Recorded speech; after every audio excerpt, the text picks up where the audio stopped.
हम तो देखो चैट जीपीटी है, देखो है ना, आप जैसा प्रॉम्प्ट देंगे आपको वैसा जवाब मिलेगा। तो एज अ प्रॉम्प्ट इंजीनियर आपको ये वो ध्यान रखना होगा कि आप प्रॉम्प्ट कैसा दें। फिर हमने प्रॉम्प्ट को एडिट किया, फिर जो निकल के आया वो तुम देख ही सकते हो। फिर चैट जीपीटी ने ही बता दिया कि नहीं आपके प्रॉम्प्ट सही नहीं है, आप प्रॉम्प्ट सही दीजिए। मैं तो गाँव के लोगों को देखता हूँ, मैं गाँव से हूँ, जैसे हमारे यहाँ तो भाई मतलब बचपन से कुछ नहीं चल रहा तो कहानियां ही चली आ रही हैं।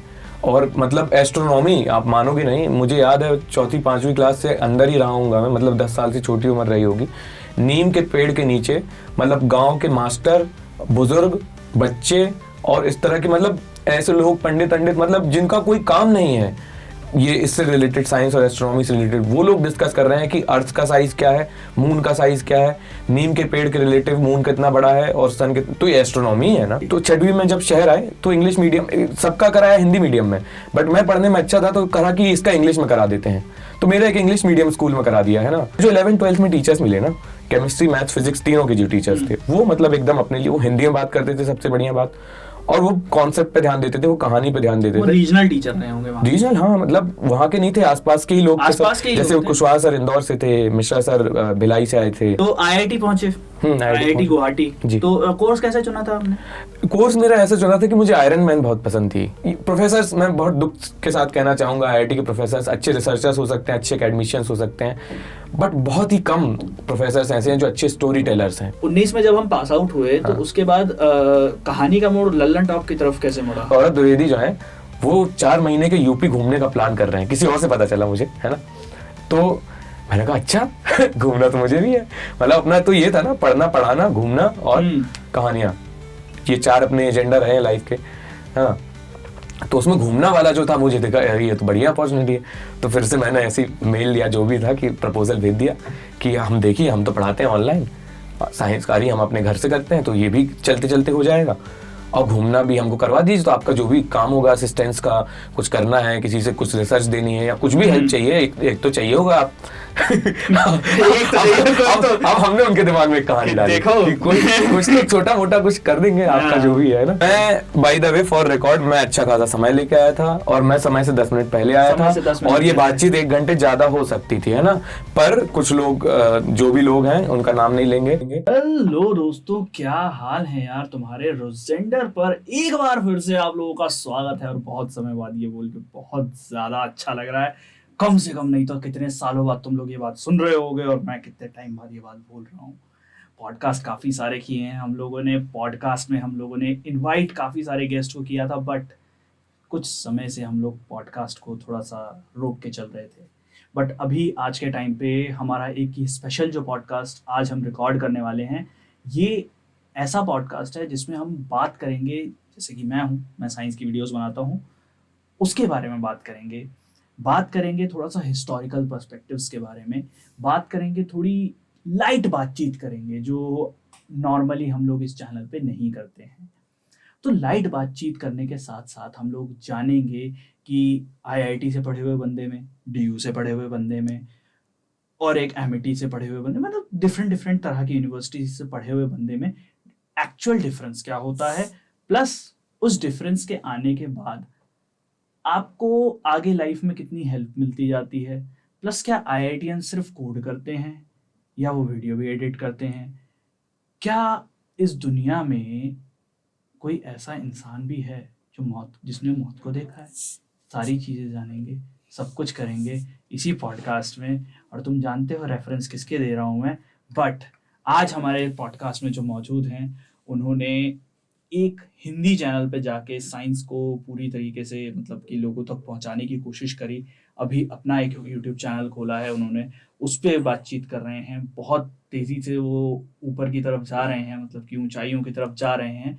और आज उन्हीं के बारे में बात करेंगे, उनसे बात करेंगे कुछ और डिफरेंट टॉपिक्स के बारे में। हो सकता है कुछ सवाल मेरे से भी हो जाएं, तो मुझे आज के पॉडकास्ट का कुछ भी नहीं पता कि किस जगह पर जाकर हमारा पॉडकास्ट, किस गहराई में हमारी बातचीत चली जाएगी। तो ज़्यादा टाइम वेस्ट ना करते हुए चलिए शुरू करते हैं पॉडकास्ट को। आयुष सर का स्वागत करते हैं। आयुष सर, आपका बहुत बहुत स्वागत है, कैसे हैं आप? बहुत शुक्रिया, मुझे बहुत बढ़िया लग रहा है। आपको मैं बहुत समय से सुन रहा हूँ, हमारी बातचीत बहुत पहले से, और आपका काम मुझे बहुत ज़्यादा पसंद है इन टर्म्स ऑफ किस तरह के गेस्ट आप लेके आते हैं और उनसे कैसी बातचीत होती है। तो भले ही उसका प्रचार प्रसार बहुत ज़्यादा नहीं है, बट ये काम अपने आप में कोई आदमी कर रहा है और इतने समय से कर रहा है, ये मुझे देख के बहुत अच्छा लगता रहा है। और इसलिए हमारी जो भी बीच में बातचीत होती थी तो मुझे अच्छा लगता रहता था कि अरे यार आप अभी तक कर रहे हो। मतलब मेरा ये रहता था कि कोई आदमी कितना मतलब टिकाऊ हो सकता है कि यार मैं यही करूंगा और मैं जुझारू करते ही आदमी। रहूंगा। हाँ, तो मुझे बहुत एकदम बढ़िया लग टिके रहा है हुए। यहाँ पे आके। बढ़िया। हाँ। तो ये तो खैर थोड़ी सी मेरी तारीफ थोड़ी तो बनती है गाइस। बट हाँ, अब बात करते हैं कुछ सवालों के बारे में। जैसा कि हमारा शो का फॉर्मेट है ही, सबसे पहले सर बात करते हैं कि हिस्टोरिकल पर्सपेक्टिव के बारे में।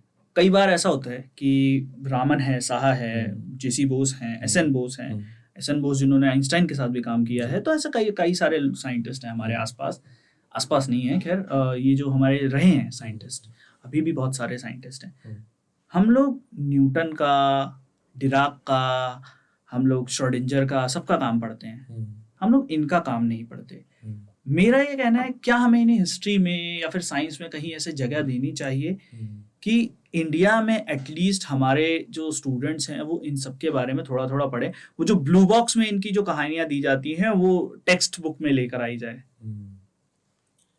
नहीं तो यार, कहानियों को तो लेके मतलब हिस्ट्री एक प्रकार की कहानी है, बट वो फैक्ट बेस्ड है, एविडेंस बेस्ड है। ऐसा है, हिज स्टोरी जिसे कहते हैं, हिस्ट्री इज हिज स्टोरी।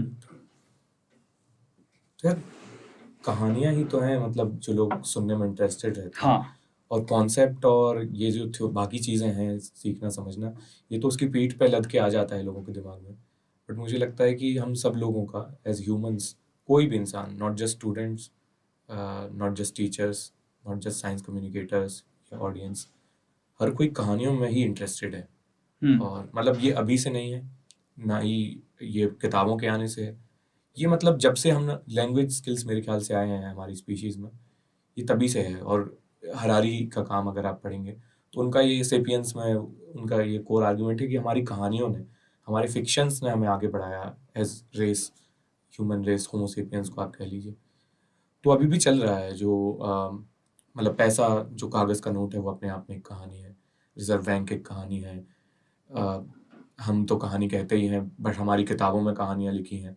जो बड़े बड़े स्टोरी टेलर्स हैं, जो सीईओज़ हैं, इलॉन मस्क एक कहानी सुना रहे हैं लोगों को, जिस पे उनके एम्प्लॉइज़ और बाकी लोग भरोसा कर रहे हैं, तो वो एक आगे बढ़ रही है। पहले तो कहानी आती है और फिर बाद में भी कहानी रह जाती है। तो कहानियों पे तो मेरा मानना है कि बहुत ज़्यादा जोर होना चाहिए। और हमारा अभी फॉर्चुनेटली मैं काम भी इसी फील्ड में कर रहा हूँ, स्टोरी टेलिंग से रिलेटेड काम कर रहा हूँ। तो ये तो है ही यार। और साइंटिस्ट और मतलब साइंस को या किसी भी एजुकेशनल कंटेंट को डिलीवर करने का अगर आप लोगों तक पहुंचाना चाहते हैं तो सबसे अच्छा जरिया है कहानियाँ। मतलब ये बात किसने फैला दी कि लोग इंटरेस्टेड नहीं हैं बोस के काम में, या मतलब ये है रियलिटी है, मैं ये मान नहीं रहा हूँ। मैं ये नहीं कह रहा हूँ कि नहीं लोगों तक पर्याप्त पहुंच है, जो आम लोगों तक जितनी पहुंच होनी चाहिए हमारे साइंटिस्ट की, चाहे बोस हो, चाहे रामन हो, चाहे कोई भी हो, रामानुजन हो, मतलब नाम सुने हैं लोगों ने, पर इनकी जो कहानियां हैं वो मैं मानने को तैयार नहीं हूँ कि लोग सुनने में इंटरेस्टेड नहीं होंगे किसी भी। मतलब जब ये आर्ग्यूमेंट किया जाता है तो लोगों को लगता है नहीं ये साइंस है और ये थ्योरी आ जाती है तो ये बोझिल हो जाती है, तो लोग इनमें इंटरेस्टेड नहीं रहते।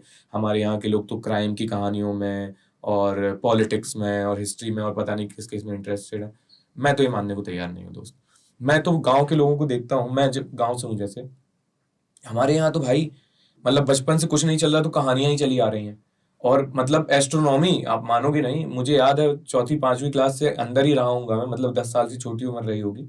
नीम के पेड़ के नीचे मतलब गांव के मास्टर, बुजुर्ग, बच्चे और इस तरह के मतलब ऐसे लोग, पंडित अंडित, मतलब जिनका कोई काम नहीं है ये इससे रिलेटेड, साइंस और एस्ट्रोनॉमी से रिलेटेड, वो लोग डिस्कस कर रहे हैं कि अर्थ का साइज क्या है, मून का साइज क्या है, नीम के पेड़ के रिलेटिव मून कितना बड़ा है और सन के, तो ये एस्ट्रोनॉमी है ना। अब आपकी या साइंस कम्युनिकेटर या टीचर्स या एजुकेशन से जुड़े लोगों की या रिसर्चर्स या साइंटिस्ट की उन तक पहुंच नहीं है तो ये आपकी प्रॉब्लम है, ये उन लोगों की प्रॉब्लम नहीं है। इस बारे में तो अभी खैर काफ़ी काम हो रहा है। जैसे मोबाइल साइंस लैब वगैरह हैं हमारी, और जितने भी साइंस हमारे सेंटर्स हैं वो लोग ये सब काम तो कर रहे हैं कि जिस भाषा में साइंस समझ में आए लोगों को, उस भाषा में। पहले साइंस के लिए सिर्फ अंग्रेजी माध्यम हुआ करता था, आज के टाइम पे हिंदी में भी, गुजराती में भी। अभी एक हमारे साइंटिस्ट हैं पंकज जोशी सर, वो गुजराती हैं और गुजराती में अपने जो है साइंस का प्रचार प्रसार भी करते हैं। और उन्होंने पंकज जोशी सर ने रॉजर पेनरोज के साथ काम किया, स्टीफन हॉकिंग के साथ काम किया। तो ये चीज़ तो है कि जिस भाषा में लोगों को समझ आती है उस भाषा में प्रसार होना चाहिए। अच्छा, हम हाँ हिस्ट्री में हम क्यों आए, क्योंकि हम कुछ समय पहले वो पढ़ रहे थे, जैसे वर्ल्ड वॉर की जो हिस्ट्री है, वर्ल्ड वॉर की हिस्ट्री में पढ़ के हमें थोड़ा बहुत समझ में आया कि एक्चुअल में जो इंसिडेंट हो रहे थे साइड बाय साइड, जैसे आज के कीमोथेरेपी है, उस टाइम पे फ्रिट्ज हापर ने जो काम किया था, उसके बाद जो मस्टर्ड गैस निकली, मस्टर्ड गैस के बाद ये सारी कहानियाँ, तो वो कहानी कनेक्ट होती जाती है कि हाँ साइंस का जो डेवलपमेंट हुआ है एक्चुअल में हिस्ट्री का एक इंसिडेंट था, उसमें पॉलिटिक्स भी है, उसमें क्या नाम है हिस्टोरिकल पर्सपेक्टिव भी है, उसमें फलाना भी है, ढिकाना भी है। तो इसमें आयुष सर का क्या कहना है कि मतलब जब साइंस आयुष सर समझाते हैं अपने चैनल के माध्यम से, तो किन किन चीज़ों का ख्याल रखते हैं? क्योंकि हमने देखा है वीडियो में कई बार जब क्वांटम मैकेनिक्स की वीडियो हो या वो नीली बत्ती वाली वीडियो हो, तो वो सारी वीडियोस में क्या रहता है कि हिस्टोरिकल पर्सपेक्टिव आता है। तो उसको आपका उसके क्या व्यूज हैं उसके बारे में कि किस तरीके से हिस्ट्री और साइंस को कनेक्ट करके अगर समझाया जाए तो मजा बढ़ सकता है कि नहीं बढ़ सकता है? नहीं, मज़ा तो बिल्कुल बढ़ ही सकता है। और देखिए, कोई भी चीज़ जो कहानी के जितने लेयर्स होते हैं ना, जैसे हिस्ट्री एक है, साइंस एंड टेक्नोलॉजी एक है, ज्योग्राफी एक है, इकोनॉमिक्स एक है, तो ये लेयर्स ऑफ द स्टोरी है। एक ही कहानी आगे बढ़ रही है कि कोई देश आपस में लड़ाई कर रहे हैं, तो उसमें जियोपॉलिटिक्स के एंगल हैं, उसमें ज्योग्राफी के एंगल है, कहाँ वो लड़ाई हो रही है, उसमें इकोनॉमिक्स के हैं कि किस दौर में वो लड़ाई, जैसे नाजी जर्मनी, वो जो इकोनॉमिक जो टाइम था वो भी एंगल है, और अमेरिका उस समय पे कितना इन्फ्लुएंट था वो भी एक एंगल है, और साइंस एंड टेक्नोलॉजी जर्मनी में उस समय पे वो हो रही थी वो भी एक एंगल है। तो ये मतलब एक कहानी के तो सारे एंगल्स होते ही हैं, बिना इनके मतलब जितनी कम लेयर में आप कहानी सुनाते हो उतनी कम मजेदार बनती है, मेरा ही मानना है। जितनी ज्यादा लेयर्स आप उसमें ऐड करते हैं उतनी ज्यादा वो होलिस्टिक होती जाती है। बट आपको हाँ कस्टमाइज करना पड़ता है कि आप हिस्ट्री के स्टूडेंट्स को सुना रहे हैं तो आप साइंस थोड़ी लिमिटेड रखेंगे, मतलब एकेडमिकली मैं बता रहा हूँ। बट इन जनरल अगर कोई कहानी चल रही है, मेरा पर्सनली ये मानना है, और मैं तो ऐसी कहानियों में इंटरेस्टेड रहता हूँ जो थोड़ी होलिस्टिक हों, जिनमें सारे हों कि भाई हिस्ट्री भी चल रही है, उसमें थोड़ी पॉलिटिक्स, ज्योग्राफी, इकोनॉमिक्स और साइंस एंड टेक्नोलॉजी भी है। और इसमें आप कह रहे हैं साइंस एंड टेक्नोलॉजी बतानी चाहिए, मेरा तो ये मानना है कि साइंस एंड टेक्नोलॉजी और इकोनॉमिक्स ये तो ड्राइव करती हैं कहानियों को, मतलब ये टेक्नोलॉजी नहीं होती। चाहूंगा कि इकोनॉमिक्स को भी साइंस ही माना जाता है एक्चुअल में। नहीं, मेरी बड़ी डिबेट, मतलब एक बड़ा डिबेट साइंस के उसमें आ जाती है ना थोड़ी सी, वो थोड़ा सा आ जाती है, बट नोबेल प्राइज जो दिया जाता है वो इकोनॉमिक्स में भी दिया जाता है। एक्चुअल में एक साइंटिस्ट हैं, उनसे हमारी बड़ी बातचीत हुई थी इस बारे में अभी, प्रोफेसर भास्कर नाम है शायद, तो उनसे हमारी बातचीत हुई थी। वो कह रहे थे इकोनो फिजिक्स में उनका काफी ज्यादा वो रोल है, तो उन्होंने रिसर्च किया है। कह रहे हैं इकोनॉमिक्स जो है वो है ही नहीं कि आपके सोशल साइंस में जाकर सिर्फ बैठ जाए, वो एक्चुअल में साइंस है। कॉन्सेप्ट कैसे लग रहे हैं, स्टैटिस्टिक्स के लग रहे हैं, उसमें सारी चीज़ें आप फिजिक्स की लगा रहे हो, उसमें आप कॉन्सेप्ट मैथमेटिक्स के लगा रहे हो, बोल रहे हो आपकी सोशल साइंस के लिए। तो बेसिकली हम लोग बात कर रहे थे इकोनो फिजिक्स के बारे में, तो इकोनॉमिक्स वगैरह के बारे में हमारी उनसे चर्चा हुई। अच्छा, एक चीज़ हम आपसे पूछना चाह रहे हैं, कई बार ऐसा होता है कि लोगों तक साइंस को पहुंचाने के लिए साइंस को बड़ा मतलब अलग अलग तरह से, भिन्न भिन्न तरह से पहुंचाया जाता है। बिल्कुल। आपने एक साइंस के लिए जो काम किया है वो है कि आपने एक जर्नलिस्ट के तौर पे भी साइंस के लिए काम किया है, ठीक है। नॉर्मली तौर पे हार्डकोर साइंस जर्नलिस्ट दिखते नहीं है। मैं नहीं मानता, मतलब मैं खुद को जर्नलिस्ट के तौर पे नहीं देखता। बट अच्छा, आप अपने को नहीं देखते? वो एक प्लेटफॉर्म था, वो मीडिया न्यूज प्लेटफॉर्म था, बट मैं जर्नलिस्ट वाला काम मैंने बहुत कम किया है। आप बताइए। हाँ, बात तो मेरा सवाल ये है कि आज के टाइम पे जब बेसिकली टीवी मीडिया से अब हम उठकर डिजिटल मीडिया पे काफ़ी ज़्यादा आ गए हैं, तो डिजिटल मीडिया पे अगर हम साइंस की बातें करें तो कितने लोग इस बारे में अभी सहज हैं कि साइंस की जो बातें हैं वो लोगों को पसंद आती हैं, कितना वो उसमें इंटरेक्ट करते हैं, जैसे आपने कमेंट सेक्शन वगैरह में भी आपने देखा होगा, और कितना लोग जो है वो चीज़ों को के बारे में जानना चाहते हैं अगर कोई बात करता है तो। बिल्कुल यार, देखो बहुत ज़्यादा ही जानना चाहते हैं, मतलब साइंस को लेके जो क्यूरियोसिटी है लोगों के अंदर, क्या है, अपने आसपास की दुनिया ही है ना, फिजिक्स इसी के बारे में बता रही है ना, बायोलॉजी हम इसी से डील कर रहे हैं या लाइफ फॉर्म से डील कर रहे हैं, तो इसके बारे में कोई क्यों नहीं जानना चाहेगा, कोई भी इंसान होगा। मतलब आप डिजिटल ऑडियंस की बात ले रहे हैं, जो ऑडियंस कीपैड वाले फोन भी चलाते हैं वो सब भी जानना चाहते हैं, जो हमारे यहाँ गांव में खेतों में काम करते हैं, जो लेट से वो कंटेंट कंज्यूम नहीं भी करना चाहते बट उनकी इतनी इनेट क्यूरियोसिटी है कि वो इस चीज़ के बारे में जानना चाहते हैं। अब कुछ एग्जांपल्स ले लेते हैं, नंबर्स में बात कर लेते हैं। कुछ लोग जानते हो जैसे हमारे यहाँ पे साइंस कम्युनिकेशन में मेरे ख्याल से गेट सेट फ्लाई साइंस नाम से एक चैनल है, आशु सर है साइंस एंड फन नाम से, है ना, और खान सर भी जो जीएस वाले हैं, खान सर पटना, वो भी साइंस की वीडियोस बनाते हैं कुछ कुछ, है ना। इवन ध्रुव राठी को आप ले लीजिए, ध्रुव राठी के साइंस के वीडियोस कितने चलते हैं, मतलब ध्रुव राठी सबसे बड़े इन्फ्लुएंसर्स में से एक है यूट्यूब पे मेरे ख्याल से। और जो भी ले लीजिए, तो इन सब में आप इनके नंबर्स देखिए, आप कैसे किया जा रहा है, क्या बात हो रही है, सही से हो रहा है नहीं हो रहा है, वो बात दूसरी। हाँ, जैसे जो आपके और मेरे जो जान पहचान के लोग हैं, जैसे रश्मि शोरेन है, एस्ट्रोरॉक्सी, मतलब क्षितिज पांडे है, एस्ट्रो क्षितिज, ये तो प्रॉपर साइंस कम्युनिकेटर्स ही हैं। मैं यहाँ तक तो आया ही नहीं, पर मतलब जो कह लीजिए कि बड़े नाम है या जिनकी रीच के टर्म्स में मैं आ रहा था। एक बहुत बढ़िया चैनल है सर, बायोशाला है, मतलब नाम क्यों ही छोड़े, बायोशाला, अर्पित एक्सप्लेन्स है, मतलब इन सब लोगों से हमारी बातचीत है। रश्मि है, अदीरा है, क्षितिज है, एस्ट्रो क्षितिज। एक बहुत बढ़िया नाम हमारे दिमाग में आ रहा है, वो बहुत मतलब साइंस को पॉपुलराइज करने में बहुत ज्यादा हेल्प कर रहे हैं, वो है सूफियान आलम। हाँ, सूफियान आलम अभी सबसे बड़ा नाम है, अभी सबसे बड़ा नाम है, मतलब वो तो मजा ही है, वो आदमी मजा है पूरा। सो बेसिकली सूफी ट्रैम्प नाम से इंस्टाग्राम पे आप लोग चेक कर सकते हैं, और सूफियान आलम यूट्यूब चैनल है उनका, बढ़िया वीडियोस बनाते हैं, शॉर्ट्स और लॉन्ग दोनों में। भाई मेरे ख्याल से आईआईटी बॉम्बे से पीएचडी ड्रॉप आउट हैं और वो फिल्म मेकर बनना चाह रहे हैं, वैसा उनका, तो उनका मिक्स बहुत अच्छा बन के आ रहा है। उनकी स्टोरी टेलिंग साइंस से रिलेटेड जो है ना, खासकर वो कॉन्वर्सेशनल फॉर्मेट जो है, बहुत बढ़िया काम है, वो बहुत बढ़िया निकल के आता है। प्लस उस चीज को देखने में काफी ज्यादा मजा आता है, जो देखने में चीज प्लीजिंग लगती है, वो काफी ज्यादा। हमें कुछ लोग बोल पड़े कि सुफियान जैसी वीडियोस बनाओ, उन्होंने कहा नहीं, उसमें क्राफ्ट भी है काफी कुछ, आप देखोगे ना, इट्स नॉट जस्ट इन्फॉर्मेशन। अरे यार, वो पूरे थिएटर पे किए हैं भाई, पीयूष मिश्रा वगैरह के साथ थिएटर किए हैं, तो अच्छी बात है, एस्पिरेशनल तो होना चाहिए वैसा, बट वो बनने आसान नहीं है, मेहनत आसान नहीं है ना। वही कह रहे हैं कि हमारा फोटे अलग है, हम एक्सप्लेन कर सकते हैं, उनका फोटे अलग है पूरा, और सब एक जैसे क्यों ही बन जाए, मतलब जिसको जो करना है करो, हाँ, जिसको जो सुनना है सुन लेगा। तो आपका कैसे आया, मतलब आपकी अगर कहानी हम देखें तो आप थे आईआईटी गुवाहाटी में। जी भाई, आईआईटी गुवाहाटी से तो पहले तो आईआईटी गए कैसे, थोड़ा सा अगर हमको अच्छा वहां से शुरू करना है, वहां से थोड़ा सा शुरू करें अगर तुम तो यार एजुकेशन इन जनरल को लेके हमारे परिवार में, मतलब हम लोग किसान परिवार से आते हैं, गांव में खेती किसानी मेन हमारा वही रहा है। तो मेरे पापा पहले रहे उस जनरेशन में जो कि पढ़ाई करने के लिए बाहर आए, वो पापा टीचर बन गए। फिर जब पापा बन गए तो गांव से उनने बच्चों को निकालना, कह सकते, उनकी जब जॉब लगी तो बच्चे उनके साथ गए, क्योंकि वो गांव नहीं, एक कस्बे में ही लगी उनकी जॉब, कह लीजिए टीचिंग जो थी, गवर्नमेंट टीचर, वो गांव में ही थे और वहाँ पढ़ाने गए, तो हम लोग भी उनके साथ गए। तो गांव के माहौल से कस्बे में आए, कस्बा आप समझते हैं, छोटा सा एक वो होता है, छोटा सा एरिया, तो 5 एक ही वहाँ पे 4-5 स्कूल्स थे, मतलब गांव में एक प्राइमरी स्कूल, गवर्नमेंट स्कूल वहाँ पे।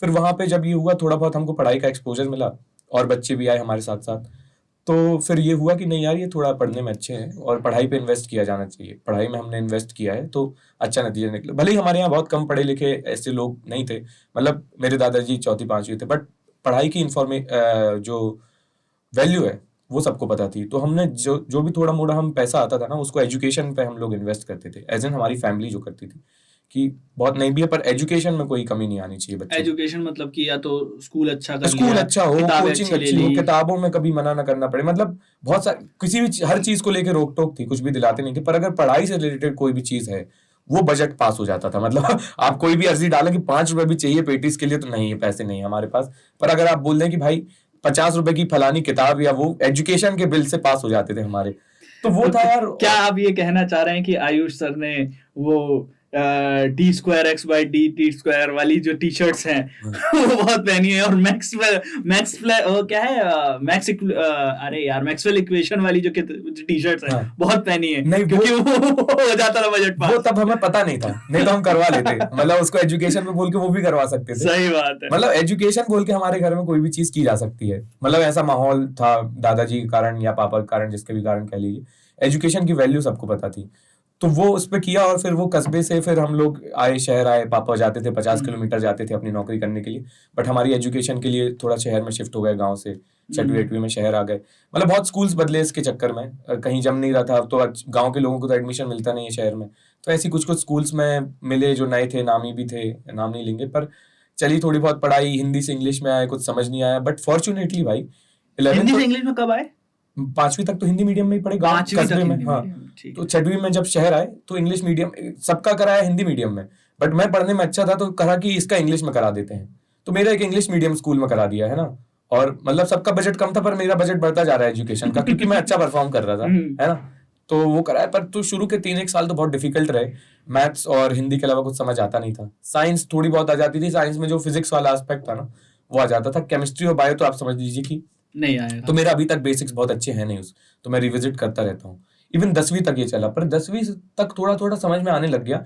जैसे सोशल साइंस मुझे पहली बार याद है, एक सर आए थे, उन्होंने बड़ी कहानी वाले फॉर्मेट में समझाई थी। इंग्लिश मीडियम स्कूल में एक तो पता नहीं वो क्या वाला लोड जो है। फॉर्मेट होता है कि बेटा कि हाँ। रशियन रेवोल्यूशन में जो है उन्होंने फ्रेंच रिवॉल्यूशन पढ़ाया था, फ्रेंच मुझे कुछ याद रेवोल्यूशन। नहीं है, बट वो एक एक्स्ट्रा क्लास लेने के लिए आए थे, वो कर्नाटक से आए थे, और वो प्रॉपर इंग्लिश वाले आदमी, उनको हिंदी नहीं आती, लेकिन उन्होंने अच्छा। देख लिया कि ये गांव के बच्चे हैं, मतलब वो जो स्कूल में एडमिशन मिला था वहां सब हमारे जैसे बच्चे थे, ठीक है, तो उन्होंने देख लिया कि ये यहाँ के बच्चे हैं तो इनको थोड़ा हिंदी में पढ़ाओ, तो उन्होंने अपने तरीके से, जैसे मजेदार तरीके से, एक गुजरात से आए थे गेस्ट टीचर, और एक रायन इंटरनेशनल स्कूल का नाम था। हाँ, तो अच्छा। हाँ, तो मतलब वो नया खुला था, तो वहां आसपास के सब बच्चों को एडमिशन दे दिया था। रेयान नहीं है बेटा, रेयान है। जबलपुर में सब रेयान ही बोलते हैं, रेयान इंटरनेशनल ही बोलते हैं, बट वो रायन इंटरनेशनल नाम है। तो वहां एक दो मतलब ऐसे तो अच्छे टीचर्स थे सारे, बट यार चेंज होते रहते थे, वहां पे नया था ना, तो बच्चे भी चेंज हो रहे हैं, टीचर्स भी हो रहे हैं। पर एक दो जो गेस्ट टीचर आए, तब वहां से मेरे को पता चला नहीं यार ये कहानी में तो दम है, वो तो इंग्लिश अपन को समझ नहीं आती है। तो थोड़ा सा अपन ने वहां से इंग्लिश को, और मेन चेंज आया 11th-12th में, जब हमें कोचिंग में बहुत अच्छे टीचर्स मिल गए। कोचिंग कहाँ किए थे? रेडियंस नाम की एक कोचिंग है जबलपुर में, और वो वहीं की है। तो हमें किसी जीजा जी ने या किसी ने बता दिया था कि तुम आईआईटी कर लो। हमें तो ये हमारे घर में तो ये भी बहुत आइडिया था नहीं, तो एक हमारे इंजीनियर जीजा जी है, उन्होंने आईआईटी से पहले क्या मतलब चल रहा था कि क्या बनाया जाएगा लड़के को? लड़के को छोड़, मतलब कोई, मतलब ये था कि इसको अपनी उस पर छोड़ दो, इसको करने दो जो करना है, ये बहुत पहले से क्लियर है हमारे यहाँ पे। तो मुझे बहुत, हाँ, मैं रिबेल टाइप का रहा हूँ, अपनी चीजों को लेके बहुत वो रहा हूँ कि मैं ये करूंगा तो मैं ये, तो ये मेरे घर में सबको है कि चलो इसको आजादी दे। और मैं कुछ गलत चीजें बहुत ज्यादा करता भी नहीं, लेफ्ट राइट थोड़ा बहुत निकल जाता हूँ, फिर रास्ते पे आ जाता हूँ अपने। तो मेरे परिवार वाले मुझ पर थोड़ा ट्रस्ट करते हैं इस मामले में, इसलिए मुझे अपना करियर मैंने खुद चूज किया, किसी ने मुझे कुछ बना, बस सजेस्ट कर देते थे। जैसे पापा ने एक बार सजेस्ट किया कि तुम बायो ले लो, डॉक्टर वाली उसमें जा सकते हो। जीजा जी ने किया कि तुम आईआईटी वाला देख सकते हो। आईएएस तो सब लोग सजेस्ट कर ही देते हैं, तो सब लोग सब सजेस्ट करते थे, पर चूज मैं ही करता था वहां पे। तो मुझे ये बात जमी कि यार मैथ्स फिजिक्स ये सब अच्छा लग रहा है, यही समझ में आता था हिंदी के अलावा भाई। 10वीं तक यही समझ आ रहा है, तो मैथ्स और फिजिक्स, एक केमिस्ट्री है तो वो देख लेंगे कुछ है। बट भाई केमिस्ट्री वाले टीचर वहां जब मैं गया कोचिंग में, उनने जब वो कर दिया, तो केमिस्ट्री वाले टीचर इतने बढ़िया मिले। मैं तो उस समय तक थोड़ा उद्दंड हो चुका था 10वीं तक, है ना, पढ़ने वाले बच्चे से थोड़ा सा मैं, क्योंकि यार समय क्लास में मन लगता नहीं तो क्या करेगा आदमी, मतलब टांग खींच रहे हैं टीचर्स के, मस्खरी कर रहे हैं, थोड़ा बहुत गुंडागर्दी भी चल रही है। अच्छा, गुंडाई चल रही है 10वीं तक जो हो सकती थी, है ना, नहीं हो सकती। हाँ, तो वो, पर हाँ 10वीं के हिसाब से भी काफी ज्यादा थी, क्योंकि उस समय गैंग्स ऑफ वासेपुर आई थी। अरे 12-13 का, और हमारे वहाँ सब एकदम फैजल भाई और यही बने घूम रहे थे कि फलाने तौसीफ ने तुम्हारा वारंट निकाला है, और ये और वो, ये बातें यही चलती थी। हमारे लड़के 5-6 बार देख चुके हैं जाके 9वीं 10वीं, इतनी इंप्रेशनेबल एज। खैर उसमें नहीं भटकते, बट जो 11th-12th में टीचर्स मिले ना, केमिस्ट्री मैथ्स फिजिक्स तीनों के जो टीचर्स थे, वो मतलब एकदम अपने लिए, वो हिंदी में बात करते थे सबसे बढ़िया बात, और वो कॉन्सेप्ट पे ध्यान देते थे, वो कहानी पे ध्यान देते थे। वो रीजनल टीचर रहे होंगे वहाँ। रीजनल, हाँ, मतलब वहाँ के नहीं थे, आसपास के ही लोग थे, जैसे कुशवाहा सर इंदौर से थे, मिश्रा सर भिलाई से आए थे, और मतलब वही अपने दिल्ली के हैं, ईस्ट जो अपर हिंदी भाषी, हाँ, मतलब वो जबलपुर को और जबलपुर के लोगों को और उन बच्चों को बहुत अच्छे समझते थे, तो वो उनकी भाषा में बात करते थे। और ये बात थी उनकी, खासियत ये थी कि मतलब हम कहाँ हैं और हमें कहाँ पहुंचाना है, तो इसके बीच में बहुत अच्छे थ्रेड का या धागे का उन्होंने काम किया कि भाई हम उनको पकड़ के ऊपर चढ़ते चलें, अगर ये ऊपर जाना है तो वो वहां से आईआईटी पहुंच गए मजे में, बहुत मजे में हमने आईआईटी निकाल लिया। और उस समय मेंस और एडवांस होता था? मेंस और एडवांस मेरे ख्याल से उसी समय शुरू हुआ था। अच्छा, मतलब नाम 14 में दिया था। पहले क्या होता था, AIEEE और IIT ये नाम से होते थे 2013 या 14 तक, हमने 15 में दिया था। 15 में दिया तो जेईई मेंस और जेईई एडवांस ये जो नाम है उस समय बिल्कुल नए थे। हाँ। तो ये जो सिस्टम है ना, percentile, JEE mains, JEE advance, ये बिल्कुल एकदम नया आया था, और वहां से थोड़े पेपर का ट्रेंड भी अलग शुरू हुआ था। हाँ, आपके टाइम पे जेईई मेंस एडवांस आया था, आपने ऑफलाइन दिया था, हमारे टाइम पे ऑनलाइन हो गया था। अच्छा, अगले ही साल कब दिया? 16 में दिया। अच्छा, ऑनलाइन हमारे ख्याल से सुविधा नहीं थी हमारे टाइम पे। हमारे यहाँ आ गया था उस है ना, टाइम पे 15 में ऑनलाइन। नहीं उस थी। टाइम ऐसा हुआ था कि चॉइस थी आपके पास, आप या तो ऑनलाइन दे सकते हैं या ऑफलाइन दे सकते हैं। तो आधे कन्वेंशनल लोग बोल रहे हैं ऑफलाइन दे दो, और आधे लोग बोल रहे हैं कि नहीं ऑनलाइन दो। तो हमने कहा कि ऑनलाइन क्या होता है, ऑफलाइन क्या होता है, समझ नहीं आया कुछ हमारे। खैर आता भी कुछ नहीं था। ये है कि पेपर सेलेक्ट किए, और सेलेक्ट करने के बाद फिर हमने डिसाइड किया कि चलो ऑनलाइन देते हैं। मजा आया उसके बाद, देने में मजा आया। सही है। तो आईआईटी पहुंचे, आईआईटी गुवाहाटी। तो कोर्स कैसे चुना था आपने? कोर्स मेरा ऐसा चुना था कि मुझे आयरन मैन बहुत पसंद थी। अरे, और मुझे मेरा ये था कि इंजीनियरिंग मतलब आयरन मैन, मतलब वो 2008 में आई थी, देखी होगी आपने। हाँ, वो तीनों उसके मैं मूवीज बहुत देखता था 11वीं 12वीं जब आईआईटी, मतलब ये दो चीजें तो पैरेलल चली हैं एकदम। मूवीज मैंने उस समय पे जितनी ज्यादा देखी है, मतलब हर हफ्ते की 2-3 मैं देख जाता था बहुत आराम से। मैं पढ़ाई अपनी ईमानदारी से करता था, कोचिंग जाता था, होमवर्क ईमानदारी से कर लेता था, और बहुत ईमानदारी से हफ्ते की 2 या 3 मूवी देखता था, है ना। और उस पर मेरे को था कि भाई घर से इजाजत थी कि इसको कर लेंगे। अच्छा। हाँ, मतलब नहीं तो बच्चों को मूवी नहीं देखने देते ना। तो अपनी कहानियों ने अपन को बहुत आगे बढ़ाया भाई, कहानियों का बहुत रोल है। यहाँ पर भी बजट जो है वो ऐसे ही पास करवाया बजट गया है। बिल्कुल एजुकेशन के नाम पे कि एजुकेशनल मूवी है। आयरन मैन जो है it's about engineering, is about engineering. Engineering के नाम पे बजट पास हो गया। सही है। हाँ। सही बात, सही बात। आयरन मैन 1 2 3 फिर हाँ। देखी गई। आयरन मैन और पूरा जो वो वाला संसार है, मतलब फैंटेसी या साइंस फिक्शन जो भी कह लो, एडवेंचर वो वाला, उसने अपन को बहुत हेल्प की ये चूज करने में कि आगे करना क्या है। सही। अभी भी वही करता है, अभी भी वही करता है। कहानियां, मैंने कहा सब कहानियां ही आगे बढ़ाती हैं सबको। पर पहले हम लोग एक चीज करते हैं कि आईआईटी पहुंच गए। अब आईआईटी पहुंचने के बाद गुवाहाटी में आपने ब्रांच कैसे ली? ब्रांच ऐसे ली, वही मैं बता रहा हूँ कि मैं आयरन मैन जो था कि आयरन मैन कैसे बने, मेरा ये रहा है। तो वो अपन बिल्कुल श्योर थे कि मैकेनिकल इंजीनियरिंग, मशीन है तो मैकेनिकल इंजीनियरिंग, तो मशीन तो मैकेनिकल इंजीनियरिंग। अब बच्चे की क्या समझ होगी, है ना। लेकिन फिर जब सिलेक्शन की बारी आई तो अब वो ब्रांच में भी हायरार्की चलती है। तो अब जैसे मुझे आईआईटी गुवाहाटी में मेरी उस समय जो रैंक और ये सब थी, तो mathematics and computing, electronics and communication, electronics and engineering, मतलब इस एक कॉलेज का बता रहा हूँ कि इस एक कॉलेज में, इस श्रेणी में, इस वर्ण व्यवस्था मुझे यहाँ से शुरू हो रहा था मेरे लिए। मुझे मिल सकती थी mathematics and computing, electronics and communication, electronics and electrical, और फिर मैकेनिकल। मतलब ये नीचे आती हैं एक तरीके से, आप रैंक में वैसे देख लो तो, है ना। सही। तो मेरा था कि मैकेनिकल, मैं हर जगह मैकेनिकल ही मैकेनिकल। पर मेरे आसपास जो कुछ लोग थे जो हायरार्की को समझते थे, उनका था कि नहीं नहीं, तो उनने मुझे कन्विंस कर लिया कि नहीं, it's more electronics than mechanics, मतलब ये तो इलेक्ट्रॉनिक्स है, वो जो ये कर रहा है ये तो इलेक्ट्रॉनिक्स का हुआ आता है। तो उनने मुझे कन्विंस कर लिया कि ये भाई इलेक्ट्रॉनिक्स एंड इलेक्ट्रिकल है। तो मेरा तो हायरार्की में मैंने वो सिलेक्ट कर लिया कि नहीं, अपन एक दो जगह इलेक्ट्रॉनिक्स एंड इलेक्ट्रिकल को भी तवज्जो देंगे थोड़ी सी आयरन मैन बनाने के लिए। तो वो बच्चा जो कर सकता था उसके हिसाब से। तो पहुंच गए आप फिर आईआईटी में, इलेक्ट्रॉनिक्स एंड इलेक्ट्रिकल इंजीनियरिंग में। कैसा रहा 4 साल वहां का एक्सपीरियंस? बहुत मजा आया भाई, बहुत मजा आया। अरे भैया बस ये आयरन मैन तो भूल जाओ बस। भाई वो कैंपस इतना बढ़िया था, मतलब वो रिजॉर्ट टाइप का कैंपस है यार अपने आप में। 3-4 लेक हैं, 5-6 माउंटेन्स हैं उसमें, बाजू से ब्रह्मपुत्र बह रही है, बढ़िया हरियाली है अपने आप में। गुवाहाटी और असम का एरिया तो वो सुंदर है, पूरा साफ माहौल है वहाँ तो का। साफ शुद्ध, और मतलब बहुत सारी चीजें वहां पे, हर प्रकार की, मतलब सारी चीजें, तो मजा आया भाई बहुत। तो ये आयरन मैन ये सब अपन भूल गए वहां जाके। मतलब 1-8 साल रहा, थोड़ा एजुकेशन वहां का यार वैसा है, मतलब वहां स्टोरी टेलिंग गायब हो गई। अच्छा। मेरे जीवन में जो जिस भी चीज में मुझे रहा है वो कहानियों से रहा है ना। तो जब 11th-12th में अच्छी कहानी सुनाने वाले टीचर्स मिल गए तो बढ़िया है। और प्रोफेसर्स, मैं बहुत दुख के साथ कहना चाहूंगा, आईआईटी के प्रोफेसर्स अच्छे रिसर्चर्स हो सकते हैं, अच्छे एकेडमिशियंस हो सकते हैं, बट बहुत ही कम प्रोफेसर्स ऐसे हैं जो अच्छे स्टोरी टेलर्स हैं। तो वहां से बहुत सारे बच्चे लेफ्ट राइट हो जाते हैं। ये जो आपकी शिकायत होती है ना कि कोटा से पढ़ के आए बच्चे यहाँ पे आके ध्यान खो देते हैं, वो तो बस मस्ती करने आते हैं, दे आर वेंटिंग आउट, जो भी उनको दवा, वो नहीं, इतना सिंपल नहीं है। प्रोफेसर्स को थोड़ा सा स्टोरी टेलिंग स्किल्स पे अपने काम करने चाहिए, तभी बच्चे कन्विंस होंगे। अंडरस्टैंडिंग आईआईटी की ये है, आप यहाँ आते हो, आप एक सिस्टम से पढ़ के आए हो, मतलब वहाँ के प्रोफेसर्स की और बाकी एलीट इंटेलेक्चुअल्स की अंडरस्टैंडिंग ये है कि ये बच्चे एक सिस्टम, एक मशीनरी का हिस्सा होके आए हैं, कोटा फैक्ट्री जिसे कहते हैं, और वो यहाँ आके अपना वेंट आउट कर रहे हैं, उनका पढ़ने लिखने में कोई नहीं है, वो 4 साल बाद यहाँ से कोडिंग वाली नौकरी लेके चले जाएंगे, जो कि हो रहा है, जो कि हो रहा है। पर वो क्यों हो रहा है? वो इसलिए नहीं है कि वो एक सिस्टम से निकल के आए हैं या उनको सिर्फ प्लेसमेंट वाली नौकरी चाहिए।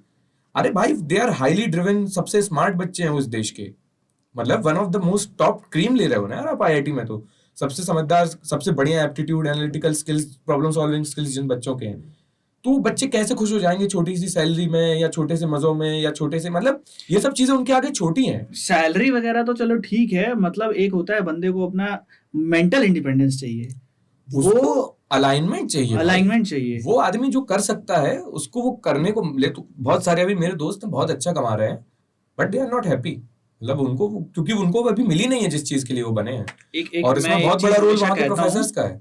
एक चीज हमेशा कहता हूँ कि कई बार ऐसा होता है कि हम जिस चीज के लिए कमा रहे हैं ना, हम जो कमा रहे हैं और जिनके लिए कमा रहे हैं हम वही नहीं कर पा रहे हैं। ये सच्चाई है आज की। क्योंकि हम जब छोटे हुआ करते थे कि हम अपने पैसों से ये खरीदेंगे वो खरीदेंगे, अरे इस टाइम पे इतनी छुट्टियां लेके वहां चले जाया करेंगे कि मतलब मम्मी पापा अगर मना कर दे नानी के यहाँ ले जाने को तो छुट्टी लेके वहां चले जाया करेंगे। तो आज की तो वो सच्चाई ही बदल चुकी है हम सब की। हम सब अपने अपने जीवन में कहीं ना कहीं व्यस्त हैं। नहीं, वो तो उम्र का भी एक है, मतलब उम्र का भी एक है, स्टेजेस ऑफ लाइफ होते हैं। स्टेजेस ऑफ लाइफ, मतलब बच्चे थे, फिर एजुकेशन, फिर हायर एजुकेशन, फिर आप शादी वाली अवस्था में आते हैं, फिर वहां से तो फिर आपकी कहानी बहुत सारे मोड़ ले लेती है, तो इसमें आपका कंट्रोल बहुत कम रहता है धीरे धीरे। प्लेसमेंट की कहानी क्या थी आपकी? प्लेसमेंट में बैठे या फिर? प्लेसमेंट में यार मतलब मेरा बैठने का मन था नहीं, मेरा बिल्कुल था कि एकदम मेरा एजुकेशन में हमेशा से बहुत वो रहा है। इन 4 सालों में मेरा मेजर रियलाइजेशन ये था कि एजुकेशन ने मेरी दिशा बदली और इससे बहुत कुछ किया जा सकता है। तो अभी भी एजुकेशन की तरफ ही रुझान है, बस मीडियम फॉर्मेट अलग अलग है, तरीके अलग अलग हैं, बट अपना कोर एजुकेशन रहा है हमेशा से। तो अपने को था कि एजुकेशन में अपने को जाना है, और मतलब जो फैमिली ने जिस चीज में इन्वेस्ट किया अल्टीमेटली हमारा था कि वही हम सोसाइटी के लिए, और उससे अच्छे पैसे भी कमाए जा सकते, मतलब उससे बहुत कुछ। आपके स्टार टीचर्स हैं, आईआईटी की फैकल्टीज कितना पैसा कमाती हैं, मतलब तो उसमें सारी चीजें थी कि आप अच्छा कुछ कर भी सकते हो, आपका अलाइनमेंट भी है, इकिगाई जिसे कहते हैं। तो अपना इकिगाई एजुकेशन या story telling, educational story telling की तरफ जा रहा था। अच्छा, तुम लोगों को इकिगाई का मतलब बता देते हैं थोड़ा सा, तो आप ही बता दीजिए अगर शॉर्ट में। वैसे तो एक जापानीज कॉन्सेप्ट है, मतलब उसमें ये है कि भैया जो आपको करना है वो करो वाली बात है। उसको ऊपर समझाने के लिए एक वेन डायग्राम का इस्तेमाल किया जाता है कि अपना इकिगाई क्या है जीवन का, किसको क्या करना चाहिए जीवन में, इसके लिए इकिगाई के कॉन्सेप्ट का वो किया जाता है। तो एक उसका सर्कल है कि आप क्या करना चाहते हैं, फिर एक सर्कल है कि आप किस में अच्छे हैं, फिर एक है कि पैसा किससे कमाया जा सकता है, और एक सर्कल है कि सोसाइटी के लिए क्या हेल्पफुल रहेगा। तो इन चारों का जो इंटरसेक्शन होता है वो आपका इकिगाई होता है कि आदमी को अपने मन का भी करना है, आदमी जिस चीज में अच्छा है उसको वो भी करना है, आदमी को पैसा भी चाहिए जीवन के लिए, और वो समाज के लिए या दूसरों के लिए कुछ करेगा तो उसको अच्छा लगेगा। तो ये बेस्ट, ये अलाइनमेंट वाली जो बात है ना, इकिगाई अपना खोजो, find your Ikigai, find your purpose, find your alignment, सब एक ही बात है। तो तुम लोग ट्राई करो थोड़ा, ये वाली एक्सरसाइज को एक बार ट्राई करो, ट्राई करके नीचे कमेंट सेक्शन में मुझे बताना। और ये अकेला पॉडकास्ट नहीं है इनके साथ, क्योंकि अभी आज हमारे पास समय कम है, तो मैं आखिरी एक आध सवाल लूंगा और उसके बाद ये अकेला पॉडकास्ट नहीं है, इसके बाद हम ट्राई करेंगे इसका पार्ट 2 भी शूट करने का।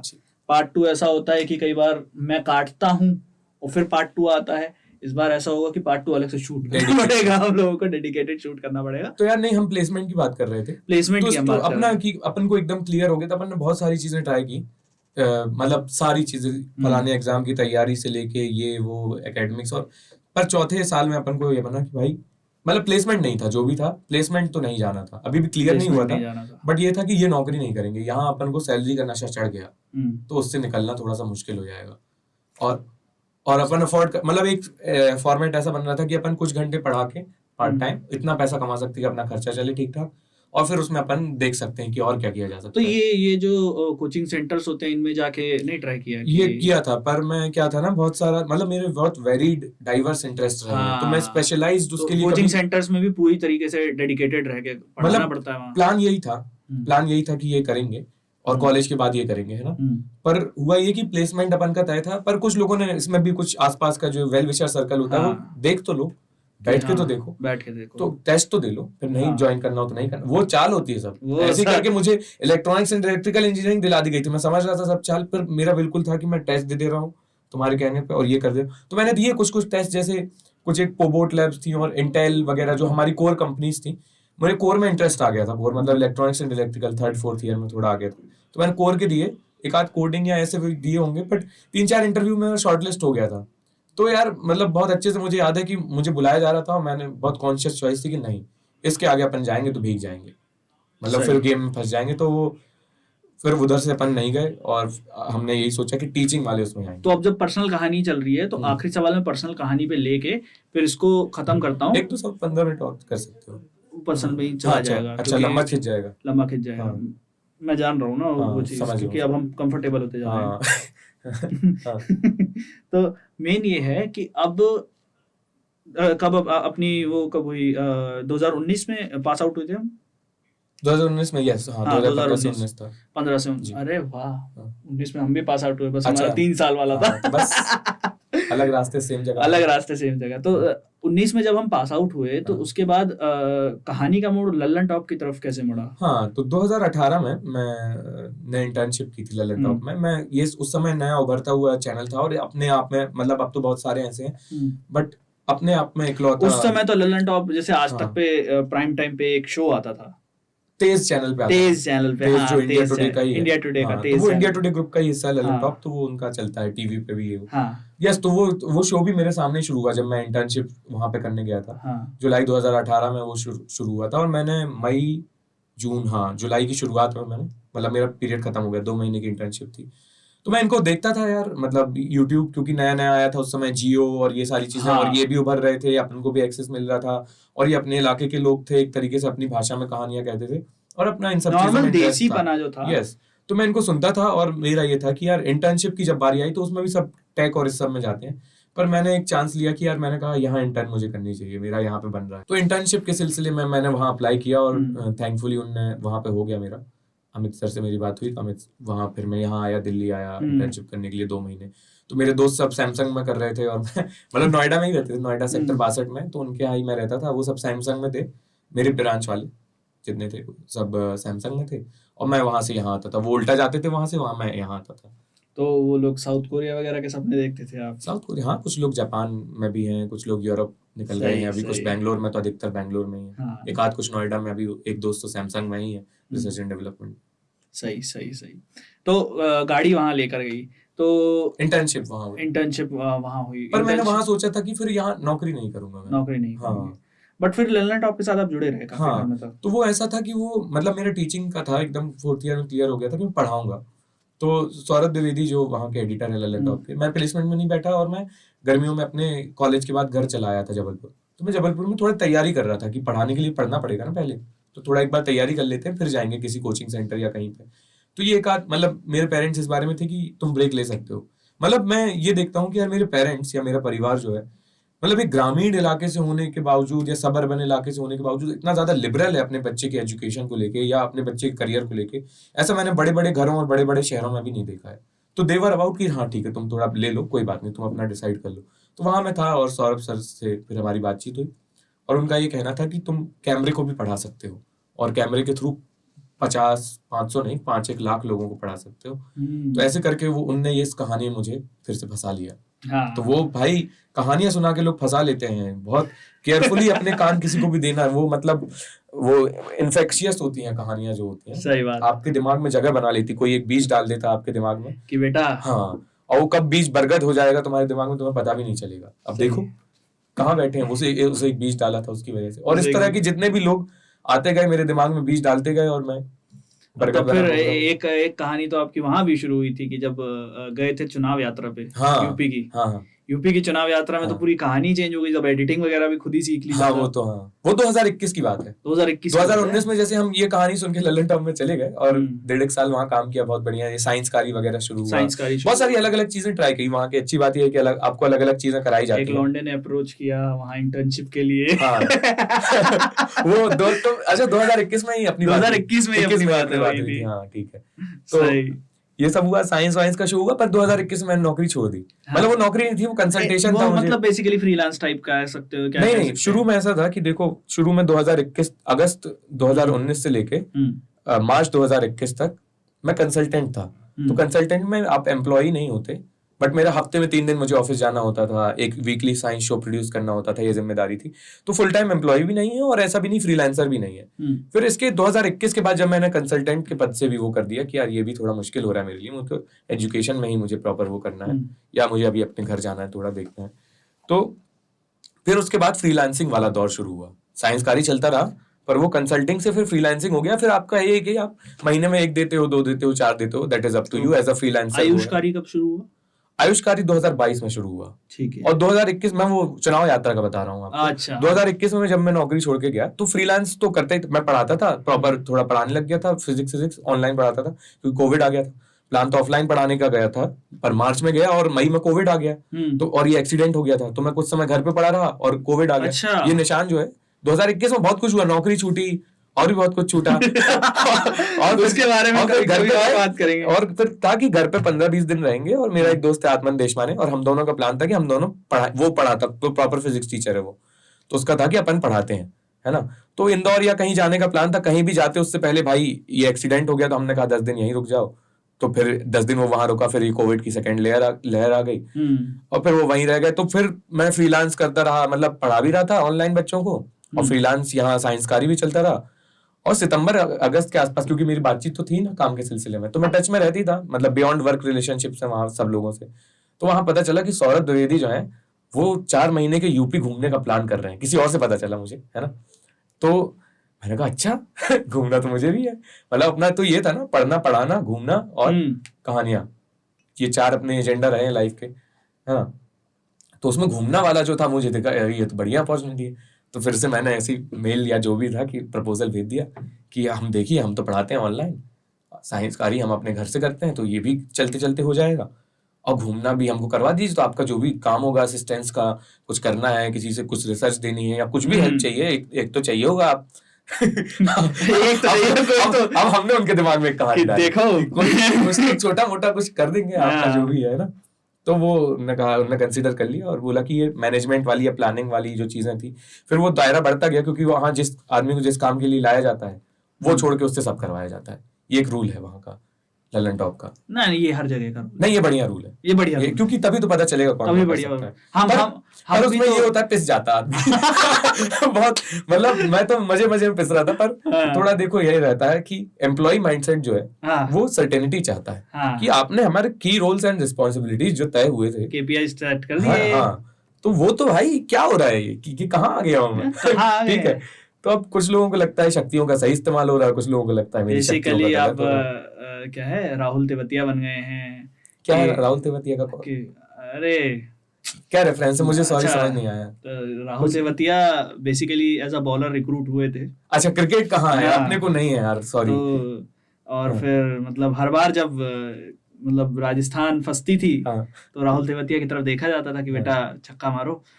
अब बॉलर रिक्रूट हुए हैं, मार रहे हैं छक्का, तो ये है कि मतलब ऑलराउंड एक काम मिल जाता है सबको। सही है। तो हाँ, मतलब अपने ऐसे वो यात्रा हो गई और उसमें अपना सब तो बाकी सब रोकना पड़ा, मतलब वो डिमांडिंग इतना ज्यादा काम था, क्योंकि आप हर जगह ट्रैवल कर रहे हैं, हर दिन ट्रैवल कर रहे हैं, आपको प्लानिंग पर सीखने को काफी कुछ मिला, बहुत कुछ। मतलब वहाँ जैसा कि आप बोल रहे हो, वहाँ पे लाइन प्रोटेक्शन से लेके प्लानिंग से लेके गेस्ट कोऑर्डिनेशन से लेके होटल बुकिंग से लेके बिल्स फाइलिंग से लेके वीडियो एडिटिंग से लेके सब काम अपन ने किए। मतलब जो कराया जा सकता था, जो किया जा सकता था, वो अपन ने किया। खुद की मीडिया एजेंसी खोलने लायक इतना पूरा इन्फॉर्मेशन दिमाग में भर गया कि छोटा तो सब सीख लिया। वही वो ट्रांसफॉर्मेशनल था मेरे लिए मीडिया, वो जो यात्रा थी। एक तो आप इतने सारे लोगों से मिल रहे हैं, वो यात्रा के बारे में बता दूं कि हमने 4 महीने ट्रैवल किया था। तो सौरभ द्विवेदी का प्लान था 4 महीने ट्रैवल करने का, उन्होंने तो नहीं किया, वो 2 महीने वापस आना पड़ा उनको, क्योंकि इंडिया टुडे हिंदी का एडिटर बना दिया था उनको, तो यहाँ जिम्मेदारियां बढ़ गई। बट मैं इकलौता आदमी था जिसने वो पूरे 4 महीने की यात्रा की। उसमें सिद्धांत जी आए, सौरभ त्रिपाठी आए, अलग अलग जर्नलिस्ट आए, सौरभ द्विवेदी शुरू में थे ही, अमितेश एडिटिंग में आए, जेरी भी 5 दिन के लिए गया था। मैं और जेरी थे जिसने 4 महीने, जेरी मतलब मनोज बघेल। अरे यार, मतलब ललन टॉप व्लॉग्स में अगर तुम, मैंने तो उस टाइम लाइव फॉलो किया था ललन टॉप व्लॉग्स, तो मुझे पता है, और लोग बहुत पसंद कर रहे थे। हाँ, वो वहां से एक लाइकेबल कैरेक्टर के, क्योंकि साइंस वाइंस में कोई याद नहीं रखता उस समय। आपने एक सवाल पूछ लिया था सौरभ द्विवेदी से, जो जेएनयू वाला पूछा था आपने, और मतलब उस पे वो काफी डिप्लोमेटिक आंसर दिया उन्होंने, बट स्टिल। अच्छा, कौन सा था मुझे याद नहीं है, पर ऐसे बहुत बार हुआ था ऐसे। इसको काट दूंगा। मतलब क्यों आपने पूछा था, अरे वो आपने पूछा जेएनयू वाले एंटी नेशनल होते हैं क्या? हाँ, तो ये आपने पूछा था। तो मजे में वो देखो क्या ये स्टीरियोटाइप्स है। हाँ, ये बहुत बड़ा आईआईटी को लेके कुछ स्टीरियोटाइप्स हैं और जेएनयू को लेके कुछ स्टीरियोटाइप्स हैं, तो बहुत है। तो ठीक है, तो वो मेरी आईआईटी के स्टीरियोटाइप्स पे टांग खींचते थे या इंजीनियरिंग स्टीरियोटाइप्स पे करते थे, तो मैं कोशिश करता था, मैं खींच नहीं पाता था, पर मैं कोशिश करता था कि मैं जेएनयू वाले कुछ पे कर लूं। तो उस समय में चूंकि बालक था, नादान था कह लीजिए, तो मुझे इकलौता स्टीरियोटाइप यही सूझा कि जो और क्या भाई कि सबसे खतरनाक अब पता है कि वो रेड जोन है, अब पता है वो रेड जोन है। पता है कि वो, क्योंकि बेचारे, मतलब बेचारे नहीं कहेंगे, पर वो ट्रिगर हो गए थे। हाँ। और कोई भी हो जाएगा यार, मतलब किसी भी आईआईटी को कोई कहेगा कि आईआईटीएंस एंटी नेशनल होते हैं, और मैं आईआईटी से पढ़ा हूँ, मुझे पता है कि मैं नेशन के बारे में क्या सोचता हूँ, तो मैं भी हो ही जाऊंगा ट्रिगर। सही बात है। मैं नहीं होऊंगा वैसे, पर हाँ सही बात है। मतलब अपनी ही तो हाँ, वहां पे एक वो यात्रा का एक अपना वो था, हाँ। मतलब उसकी एक अपनी जर्नी थी, और वो पूरी जर्नी मैंने अकेले ने पूरी की, बाकी किसी ने नहीं की। बाकी किसी ने नहीं की। मैंने और जेरी ने की। कुछ तो हाथ था भगवान का सर पे। सही है, सही है, सही बात है, सही बात है। अच्छा, क्योंकि मेरा मतलब सबका पर्पस अलग अलग था। उनका था, उनको वो एज संपादक वहां पे आए थे, कोई वहां पे एज कैमरा पर्सन आया था, कोई वहां पे एज जर्नलिस्ट आया था, कोई रिसर्चर आया था, गए थे। पर मैं इकलौता था घूमने के उद्देश्य से, मैं घूम के ही वापस आया। तो पूरा घूम के। तो यूपी को कितना जान लिए? यूपी को यार, यूपी के लोगों, यूपी को कैसे जाना जा सकता है यार? किसी आदमी को नहीं जाना जा सकता, किसी शहर को नहीं जाना जा सकता, आप तो पूरे राज्य की बात कर रहे हैं। तो पर एक ब्रॉड स्टैटिस्टिकल अंडरस्टैंडिंग हो गई थी कि अच्छा लोग कैसे हैं, लोगों को क्या सुनने में मजा आता है, क्योंकि आप बहुत सारे लोगों से मिल रहे हैं। एक आपको ये पता लगा होगा कि न्यूज चैनल से हट के यूपी का जो एक अपना पर्सपेक्टिव है, मतलब जमीन की समझ, जमीन की समझ, इंडिया के मैदानी इलाके की लोग कैसे हैं, वहां किस किस तरह के लोग, 4 महीनों में जितना समझा जा सकता है, अलग अलग स्पेक्ट्रम के। मतलब उस यात्रा की खासियत ये थी कि हम एक ही दिन IAS officers, IPS officers, commissioners type के लोगों से मिल रहे हैं, नेताओं से मिल रहे हैं, लोगों से जा रहे हैं, मिल रहे हैं, जमीन पे चाय की टपरी पे स्टूडेंट से मिल रहे हैं, मतलब wide spectrum of society cover कर रहे हैं, क्योंकि वो उनका सर्वे टाइप से था कि हम समझना चाहते कि हालात क्या है, क्या हाल है यूपी। उस यात्रा का नाम था। तो वो बाय डिजाइन उनने ऐसी डिजाइन की थी, सौरभ द्विवेदी ने और ललन टॉप ने, कि वो बहुत वाइड एक्सपोजर रहे, ताकि हमें डेटा मिले या समझ सके हम कि जमीनी हालात क्या है यूपी के। तो उसमें उनका जो भी रहा होगा वो रहा होगा, पर मुझे बहुत ज्यादा एक्सपोजर मिल गया इस चक्कर में, क्योंकि मैं कंपनी करता था, हर जगह साथ में जाता था, कहीं भी जा रहे हैं तो मैं सुबह से शाम तक, तो मेरा भाई मैं जो क्लास लेता था वो छूट गई मेरी, साइंस का रिव्यू मैं नहीं कर पाया। और मतलब एक कहानी में मैंने उनको फंसाने की कोशिश की, पर अल्टीमेटली उन्होंने मुझे अपनी कहानी में फंसा लिया। वो क्योंकि बड़े कहानीकार हैं, तो छोटी मोटी कहानियां कहाँ चलेंगी। अरे सही बात है। सौरभ द्विवेदी से कहा तुम। हाँ, वो सबको मतलब वो उनके बारे में ये है कि वो फंसाते हैं कहानियां सुना के, यही उनका काम है, यही हर कोई करता है, ये मैं भी करूंगा, ये बहुत अच्छी तरह। ये पहले मुझे गलत लगता था, पर अब ये मुझे सही लगता है। अरे अब तो हम सब कर रहे हैं, हम सब करते हैं, पर हम सब लोग छोटे छोटे लेवल पे कर लेते हैं, वो बड़े लेवल पे कर लेते हैं, और वो कुशल आदमी है, तो लोगों को लग जाता है कि अरे नहीं। बढ़िया बढ़िया बढ़िया। तो आयुष सर के साथ हम अभी ये पॉडकास्ट जो है वो यहाँ पर थोड़ा सा पूर्ण विराम लगाएंगे। अगली बार हम क्या डिस्कस करेंगे वो मैं आप लोगों को बता देता हूँ। कपड़े अलग होंगे, क्या पता हमारी सिटिंग भी अलग होगी। हाँ, वो प्रॉपर साइंस कम्युनिकेशन वाला चैप्टर शुरू कर सकते हैं हम लोग, जिसके लिए हम आए थे बात करने क्योंकि वो 2022 से शुरू होता है। वो 2022 से शुरू होता है, के जस्ट बाद। उसमें हम लोग क्या डिटेल एनालिसिस करेंगे, हो सकता है कि हम लोग उसमें डिस्कशन ज्यादा होगा, उसमें कहानियां कम होगी। उसमें ये डिस्कस करेंगे कि एक साइंस चैनल अगर आपको खोलना है, किन किन चीजों का ध्यान रखना पड़ता है, किन किन तरह से, किन किन रिसोर्सेज से आप रिसर्च कर सकते हैं अपनी, और क्या क्या निट पिकिंग्स करनी पड़ती हैं आपको, थोड़ी बहुत ही सारी चीजें वो हम लोग बात करेंगे। उसके बाद सुफियान आलम की बात करेंगे, क्षितिज पांडे की बात करेंगे, रश्मि शोरेन की बात करेंगे, अंकित और अर्पित भाई मेरे मतलब उनका नाम मत छोड़िएगा, मतलब अंकित भाई बायोशाला, जटाधारी।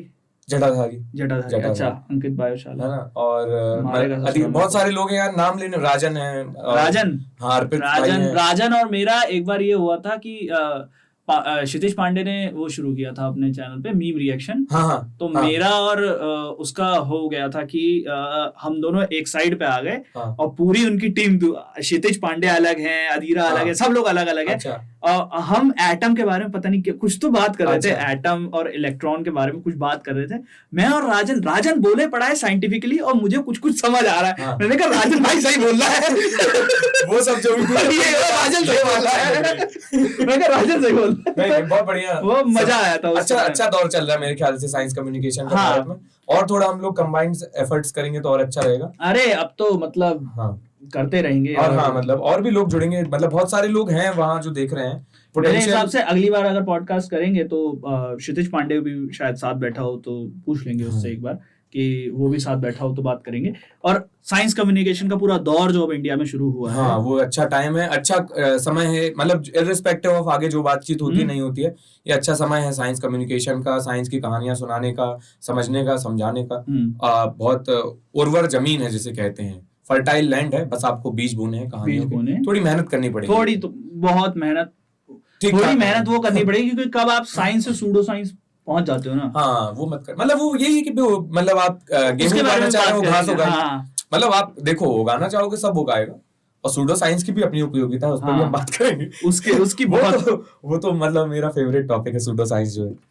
वो सूडो साइंस इतना प्यारा है ना टॉपिक, आप समझ नहीं सकते हैं उस चीज को कि किस तरह से वो टॉपिक कहाँ चला जाता है। वो एक रोग की तरह है, मतलब वो कभी कभी मुझे भी ग्रसित कर लेता है, आपको भी कर लेता है, मुझे बहुत किया है, और किसी किसी को ज्यादा है, किसी किसी को कम है, पर वो है तो, और वो उसकी महिमा तो अलग है। मतलब मैं तो बहुत पसंद करता हूँ pseudo science, to be very honest. तो हाँ, अगली बार के लिए बहुत सारा हमने बहुत सारा, तो अभी इनको जाना है कहीं, तो अभी हम लोग चलते हैं, थोड़ा चाय वाय पियेंगे। मैं by the way for record मैं अच्छा खासा समय लेके आया था, और मैं समय से 10 मिनट पहले आया था, और ये बातचीत 1 घंटे ज्यादा हो सकती थी, है ना, पर कुछ लोग जो भी लोग हैं उनका नाम नहीं लेंगे, और वो लोग आए, समय से चीजें हुई समय से, और हम तो बढ़िया, मतलब वो चला पॉडकास्ट ही आधे घंटे, बस वो रिकॉर्ड नहीं हुआ, है ना, वो पूरा आधा घंटा पॉडकास्ट चला, और वो अच्छी बातचीत थी, मतलब वो अलग लेवल की बातचीत हो रही थी। हाँ, मतलब वो ऐसे ही हो रही थी, बस अब आपने गंभीरता वाले सवाल शुरू कर दिया, तो हमने इसमें आ गया कि हम विज्ञान का इतिहास क्या है, और ये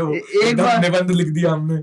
एक बार जैसे ही हमारी कहानी शुरू हुई, फिर उसके बाद हमने कहा यार सर थोड़ा ऑफ जा रहा है, कह रहे तो तुम बताओ। हाँ? फिर हमने कहा चलो पर्सनल सवाल करते हैं, उसके अलावा चैट जीपीटी है, देखिए आप जैसा प्रॉम्प्ट देंगे आपको वैसा जवाब मिलेगा, तो एज अ प्रॉम्प्ट इंजीनियर आपको ये वो ध्यान रखना होगा कि आप प्रॉम्प्ट कैसा दें। तो फिर हमने प्रॉम्प्ट को एडिट किया, फिर जो निकल के आया वो तुम देख ही सकते हो। तो चैट जीपीटी ने ही बता दिया कि नहीं आपका प्रॉम्प्ट सही नहीं है, आप प्रॉम्प्ट दे दीजिए, पॉलिसी के खिलाफ प्रॉम्प्ट डाल ले बेटा। वाह, नहीं वो तो ऐसे ही है, मतलब। तो यहाँ पर लेते हैं एक छोटा सा कट, ठीक है। अगली वीडियो में अगली बार काफी सारा साइंस डिस्कस करेंगे, काफी सारी इंजीनियरिंग डिस्कस करेंगे, काफी सारे सूडो साइंस डिस्कस मुझे लगता नहीं वो हो पाएगा, देखते हैं, कोशिश करेंगे। मैं बिलीवर हूँ, मैं बिलीवर हूँ। अच्छा, ठीक है, मैं एथिस्ट नहीं हूँ, मैं बिलीवर हूँ। बिलीवर है? हाँ, मैं बिलीवर हूँ। ये एक बात 2 मिनट की कर लेते, किसमें बिलीव है आपका? मैं देखिए, जो भी हमें हिंदू धर्म में आज तक सिखाया गया है, तो हम उन चीजों को मान के चलते हैं। मतलब ऐसा है कि हम डिस्कार्ड नहीं करते। प्रैक्टिसिंग हिंदू है, आप खुद को मानते हैं? अरे क्या बात। हम मंगलवार को,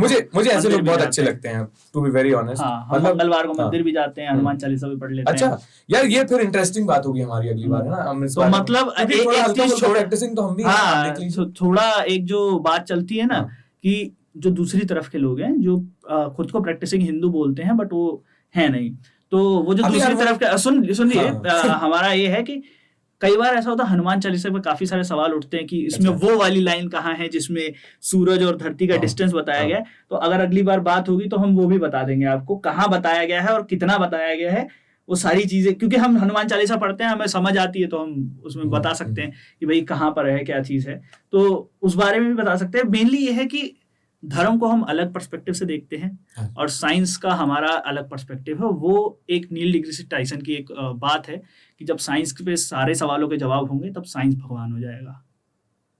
तो वही सारी वो सिंपल सी बात है, और ये सिंपल सी बात आगे वाले पॉडकास्ट में हम लोग करेंगे। तो अभी के लिए हम लोग मतलब आगे के लिए छोड़ देते हैं, लंबी बात होगी इस पे। तो आगे के लिए क्या पता हम नोएडा जाएं या फिर वापस से इन्हें बुलाया जाए। मिलते हैं। Thank you from रोजेंडर।